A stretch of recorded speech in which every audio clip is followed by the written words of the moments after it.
Okay, car's stripped down mostly now. Just gonna get that front glass out next. Interior's out.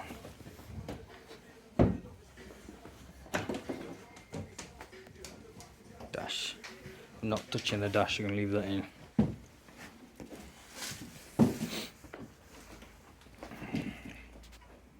Most of the boot floor's kind of alright. The only bit of rust really is right there. Looks like just took a shotgun blast. But most of the bulkhead looks good. All this gearbox tunnel looks good. That side looks nice, new. It's a little bit rough on the floor to be expected, but no big rot holes or anything. Drain plug, even the profile of the drain plug looks alright.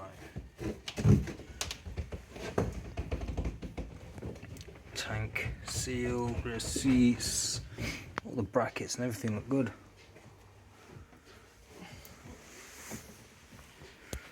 Take up a little tour now. Not really done much to the back end.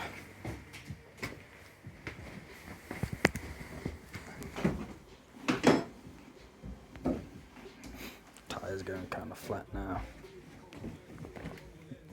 Took the rear windows out. Top off. That was pretty simple. Just a bunch of screws.